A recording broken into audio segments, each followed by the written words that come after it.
smell so good. I can't keep my hands off of you. I was gonna come and just have a shower and a nice hot cup of coffee, but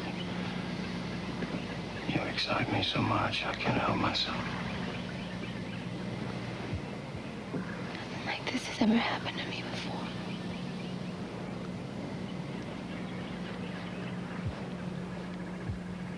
This week, The Making of takes you behind the steamy and sexy scenes of Moon Junction.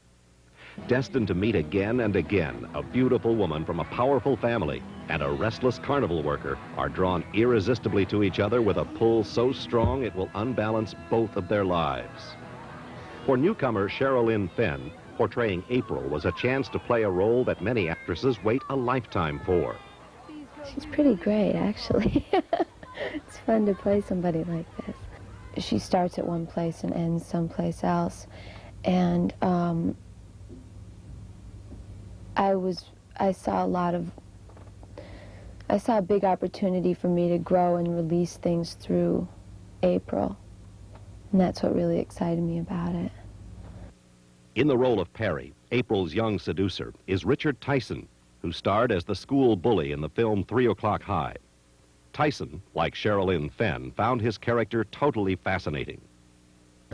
Yeah, when I read the script, I got turned on by it. I thought it was an amazing role. You know, I don't think there's been a role like this for the past 20 years in the movies.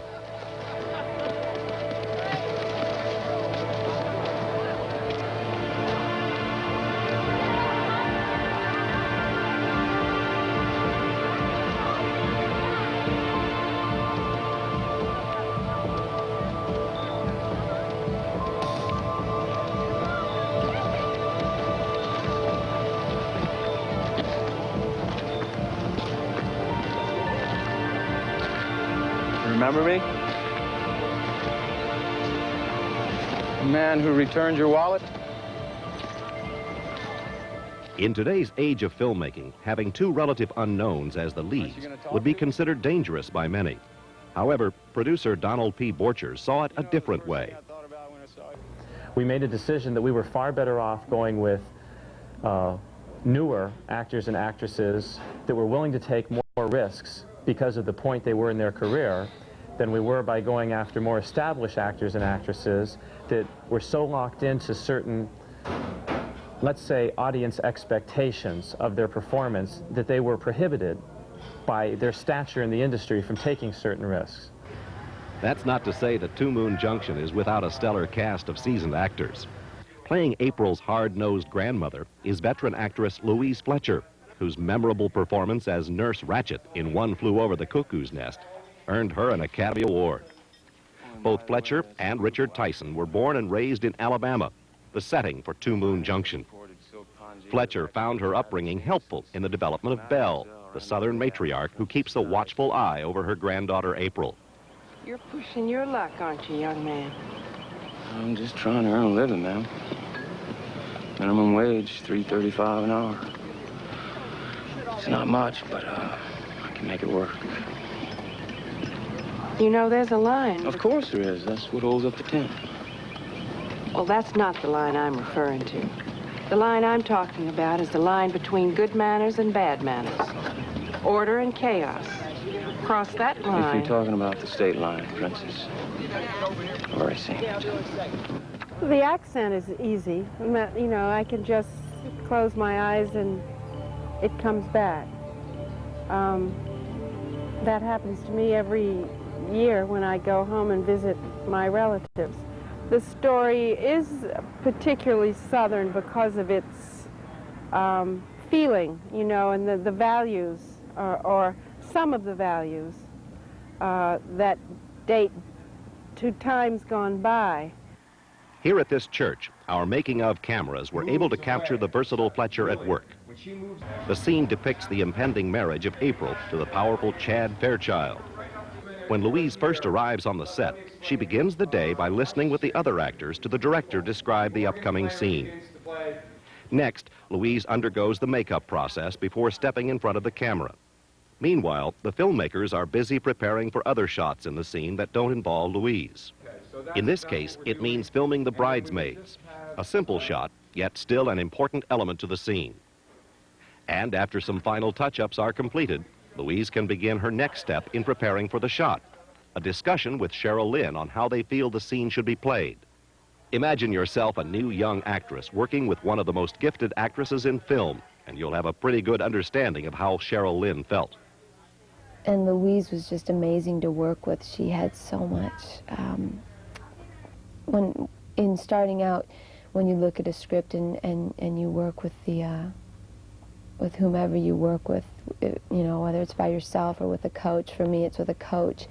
I always saw it a certain way, but once I started working with her, it was just amazing how the whole piece came to life. And how did Louise Fletcher feel about working with the young Miss Fenn?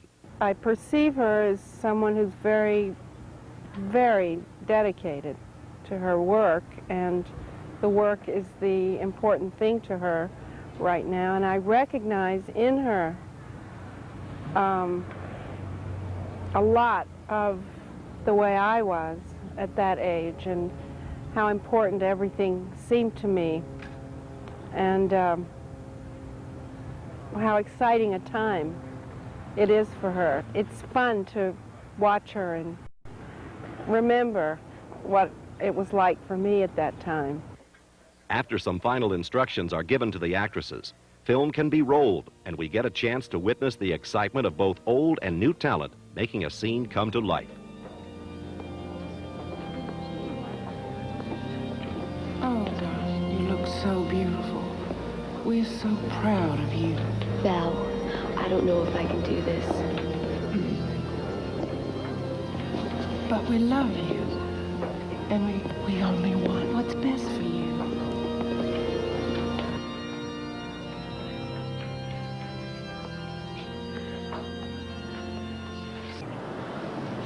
I was afraid this would happen. He will never interfere with your life again. Val, what did you do? Val. He asked me for money. I gave it to him. It's not true. He would never take money. Everyone has his price. Not him. When the making of returns, we'll meet the writer and director of Moon Junction, Zalman King.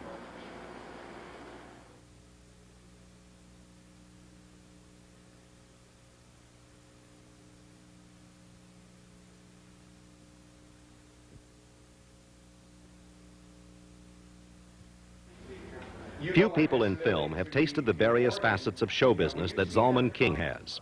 King has worked as an actor, writer, director, and producer at various times in his illustrious career. For Moon Junction, Zalman was given the opportunity to direct his own script. I'm a storyteller, so I like to see my stories come to life. And when I've been given a lot of freedom in this piece, and I've also been given a lot of, I've really been given what I needed to make what I think is a good film. One of King's biggest challenges was to get first-rate performances out of first-time performers, a task King believed he reached. Sherilyn Fenn, who is, I think, absolutely wonderful. She's courageous and open and gifted, and it's just phenomenal that I was able to find someone like her to play this role. And Richard Tyson, I think, I can't say enough about him either. I think he's phenomenal. They both have such openness and are so sweet, basically. No matter what they're required to do, I think you'll always like them. I've never worked with somebody who just can direct you so fully and so clearly. It's just such a pleasure to work with him. It's really a pleasure. I hope I work again and again with him. Also following the directions of Zalman King is world-famous folk singer Burl Ives. Ives, who is no stranger to the film world, having earned an Academy Award for his role in The Big Country, appears in Moon Junction as the threatening Sheriff Hawkins. It was the complex personality of the character that sparked the actor's interest. The thing that entranced me about the sheriff, it's a small role, but it's a very nice role in that the sheriff appears to be thus and so, but underneath that thus and so is something else, another dimension. He's dangerous. In this scene, April's grandmother, Belle, has called the sheriff for some assistance in keeping an eye on April. And while the crew concentrates on achieving the correct camera angle, it's Burl's job to sell the scene by carrying on a phone conversation with Belle. The only problem is that Louise Fletcher, who plays Belle, is nowhere near the set for the filming of this scene. However, Ives calls upon his years of acting experience, and when the scene is edited together, the audience will be convinced that both Fletcher and Ives were filmed simultaneously.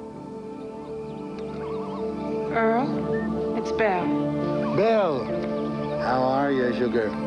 I'd like you to do a little something for me. No problem. I'll keep an eye on her. Remember, save me a dance at that wedding.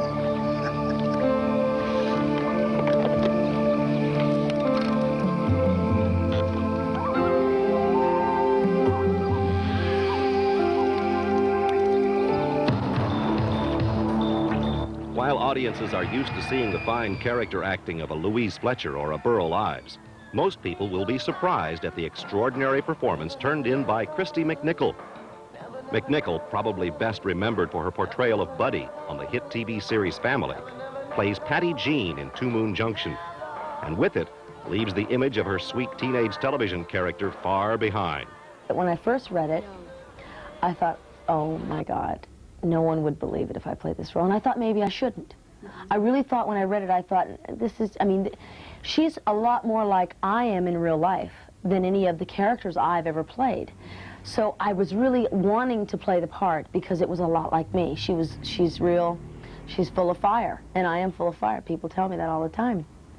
So it was something I really wanted to do, but then I thought, how is the audience going to react to this? You know, are they ready for me to really do this? And I thought, they are. They have to be. I'm 25 now.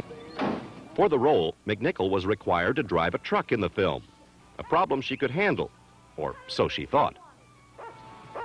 Zalman says to me, you're going to have to drive a truck in the movie. And I go, yeah, that's no problem. I can drive a truck. I can drive anything. You know, I drove a school bus in Little Darlings. I can drive a truck.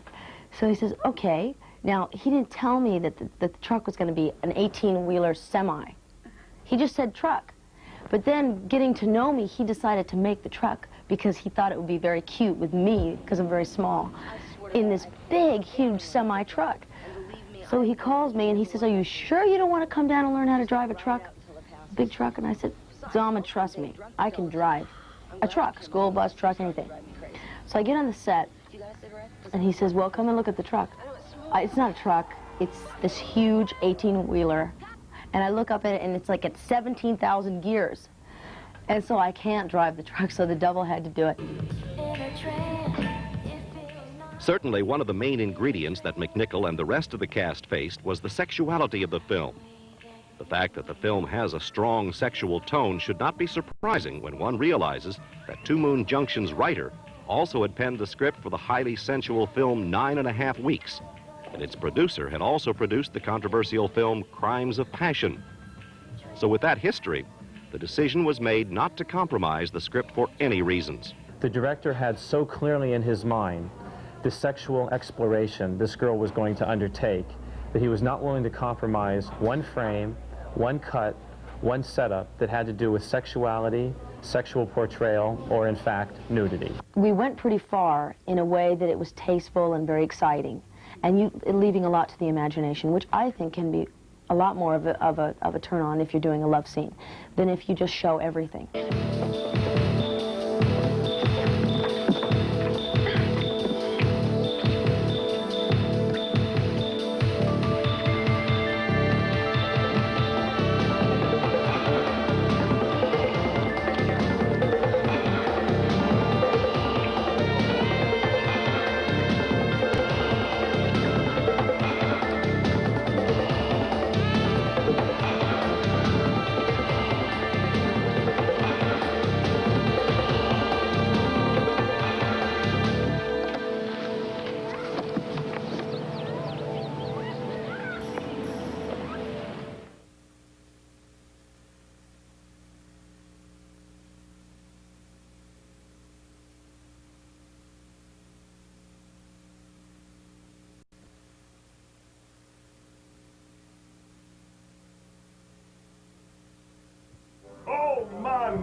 Two Moon Junction also features a brief but memorable appearance from 50s rock and roll star Screamin' Jay Hawkins.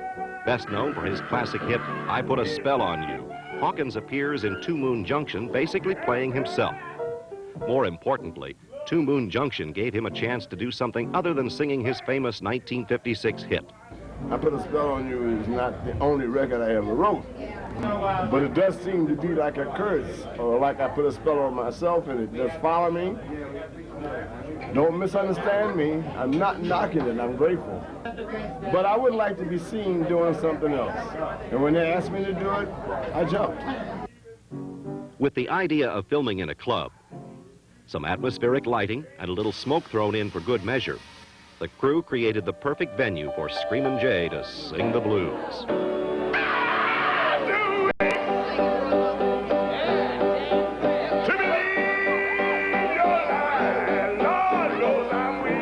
Although having people like Screamin' Jay and Burl Ives in the cast does add a certain amount of credibility to a picture, it is still up to Sherilyn Fenn and Richard Tyson, the relatively unknown stars of the film, to make the picture work.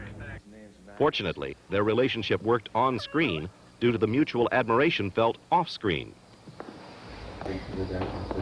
Richard's wonderful.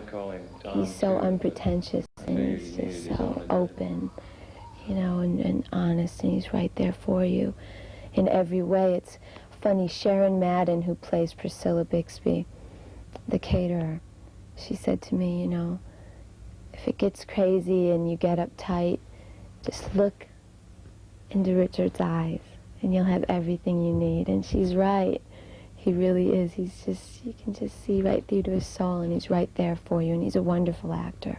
She's great, like any off-camera work that needs to be done. Like she was wrapped the other night, but she hung around just to do the lines off camera, just so I would have something. I mean, her eyes, and I don't know, there's just spark and electricity there that is great to work with and makes my job so much easier. A carnival is the setting for this elaborate scene in which one of the carnival rides goes haywire. A shot that producer Donald P. Borchers explained will only be on the screen for a short period of time. Well, what we've been working on here for the last 6 hours will be in the film for approximately 3/4 of 1 second. Finally, the long hours pay off, and the crew gets its shot, resulting in one of the most dramatic moments of the picture.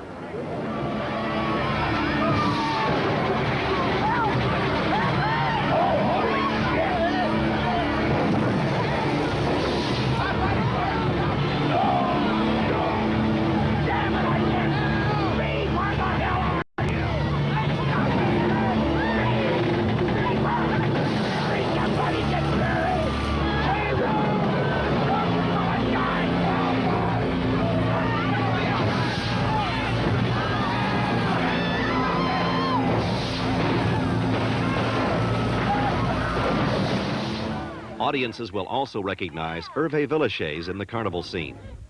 Villechaize, best known for his role as Tattoo in the long-running TV series Fantasy Island, plays Smiley, the cynical carnival owner. In this scene, Perry, fed up with Smiley's obsession with money, confronts his boss on the way the carnival is operated. For this scene, several important elements must be filmed, each handled with great care. First, what is known in film as a master shot is done.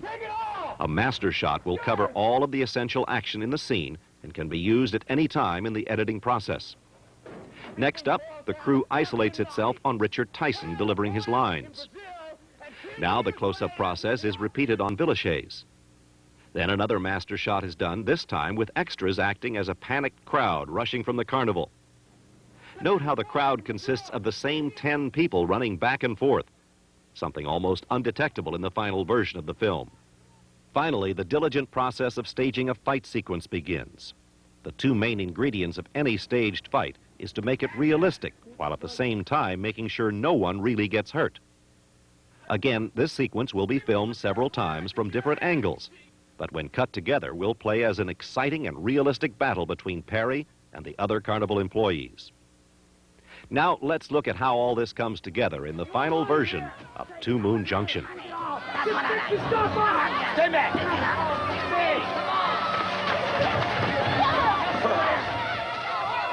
What you got there, Buck? Is that a gun?